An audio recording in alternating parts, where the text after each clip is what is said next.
very lucky this week to have with us somebody who would probably be embarrassed to be called an expert on the Camino, but someone who is almost an integral part of the Camino, I think. And Rebekah Scott's joining me today. Rebekah, you're an author, you've written books about the Camino, you're very closely involved with the Camino in charitable work. You actually live on the Camino in a beautiful little village. How do you pronounce it, Moratinos? Moratinos, yes. Yes. It's not very beautiful, really. We'll do our best, but it's very much a working town. It is. It is. I've had the pleasure of walking through it twice. So I would love to ask you about one of your main focuses on the Camino, and that's Peaceable projects. So we're not talking about hiking gear or anything this week. I'd love to hear about Peaceable projects and how it came about and what kind of work you do along the Camino.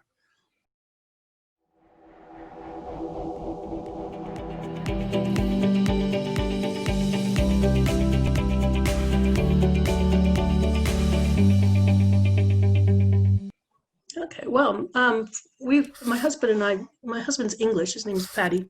We've lived here on this village on the Camino for 14 years, I think. And we've always had an open door for pilgrims who stop by. We used to be the only place in town for pilgrims. And that has all evolved over time. Now there are 2 other places for pilgrims to stay. People make their living from that, so we don't want to compete with them. So we kind of got more away from the actual hospitality and more into the infrastructure, the keeping the donativo principle alive on the Camino, the traditional hospitality that doesn't ask for money in exchange for food and shelter. And that's one of my motivations for coming here initially. But Peaceable projects rose up out of, I used to help to run an albergue over by Castro Charities called San Anton. It's in a ruined monastery. Yeah. For 3 years, I helped to coordinate the volunteers who helped to run it. And we did a whole lot of infrastructure work there and some architecture and things. But when I first came there and first took over the staffing, we went there early in the season to get it opened up. And we were cleaning up and I had a vacuum there, a big commercial vacuum and a generator to run it. There's no electricity there. And I pulled the mattresses off the beds, the big bunk beds. They're old army bunk beds. These are these old ticking mattresses with the stripes.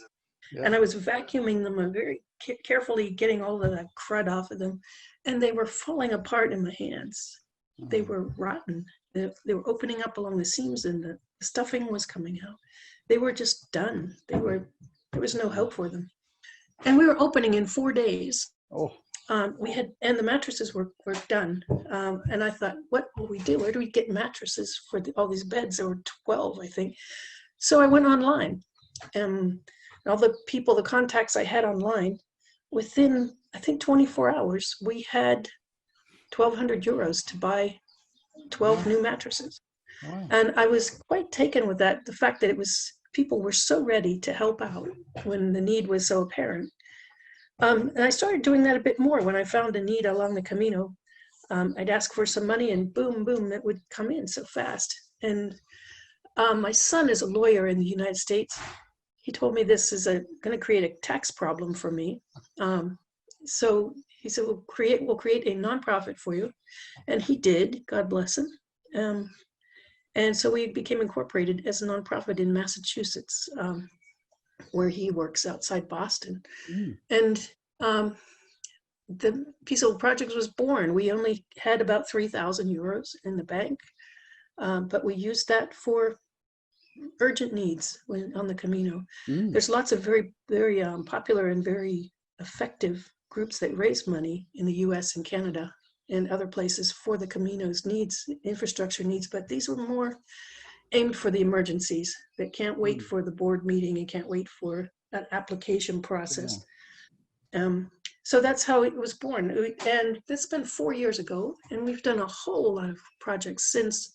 And it also encloses the other projects we had going here, which is a Camino cleanup once a year. We have a group of volunteers that come. The ditch pigs, yes. Yeah.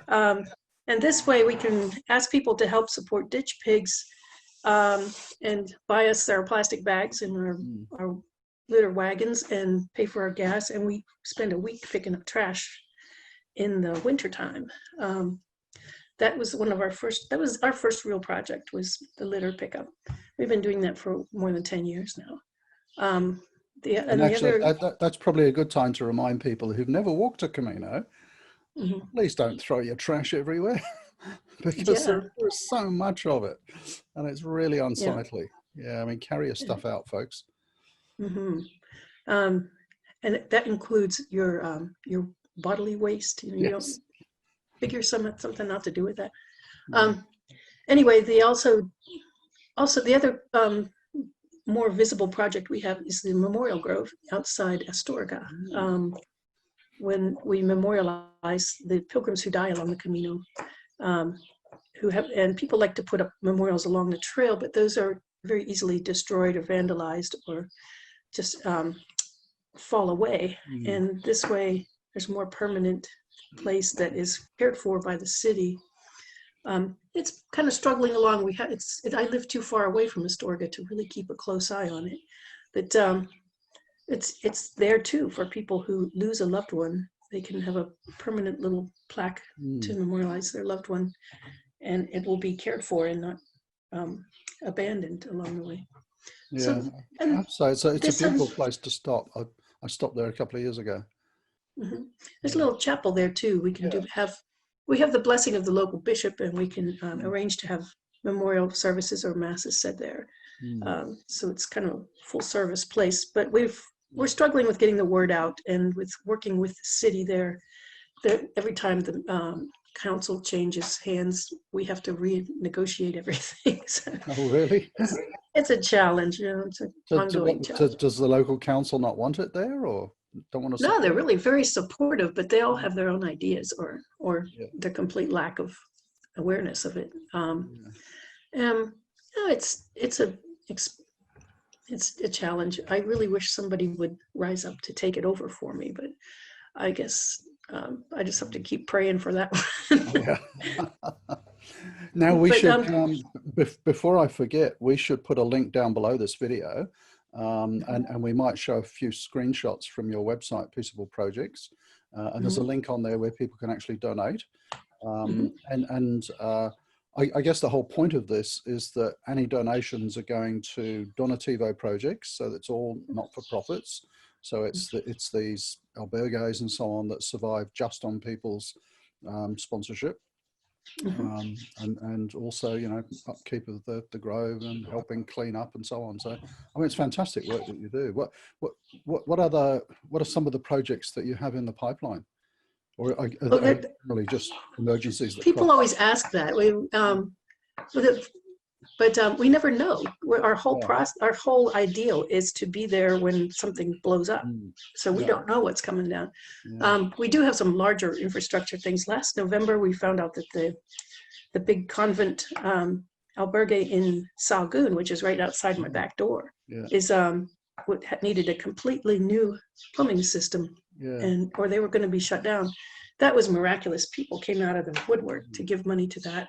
And we also had a legacy. Someone left us some money, and we were able to give these guys 22,000 euros, which is kind of blows my mind. We're pretty small and low to the ground. I never thought I'd be handling that kind of money, but we still. My favorite thing though is little discretionary things. There's a discretionary fund in this that I can give small amounts to nonprofits, like this Franciscan monk guy. Or not a monk, a friar. He needed shoes to finish his Camino. His sandals wore out, so I can just give him. I can either give him the money or give him the shoes. And the money comes from these donors, and he can walk. And that's what it's about. It's getting mattresses for places, and we also do in-kind kind of things. A place down on the Via de la Plata needs beds. We can find the beds in Astorga and pay the guys to ship them down. It's so there's no real money involved. It's just finding materials and getting them to where they're needed. Oh, that's fantastic work. And I guess after a while, people kind of get to know. If we have a drama, we'll call Rebekah. Well, that's not. it's hard to break into the Spanish. There's like a cacique, a little group of people who. I do have some very good connections, but I do know that there's a lot of people who don't know who we are, and I do like to keep a low profile because there are some people out there who like to take advantage and things like free money. Yeah. But happily, I'm also on a board of FIX, the Fraternidad Internacional del Camino de Santiago, a group of very well-connected, very smart founders of this Camino. I can run things past them, and they know where the bodies are buried and who's for real. Yeah. So it's good. Things are working out well for Peaceable projects. Peaceable projects. And also, if you're American, it's tax deductible, your contributions. So. We want lots of people watching from America. We'll put the link down below. And if you don't mind, I'll also put a link to your latest book about life in Moratinos. Remind me of the name of it. I read it a couple of months ago. It's called A Furnace Full of God. Yeah. It's a memoir of a year in the life here, about 10 years ago. And it's a true story. It's a fascinating read. And I think if you wonder what it's like to live on the Camino and be involved in the way that Rebekah is involved, you'd love reading that too. So I'll put a link for that down below as well.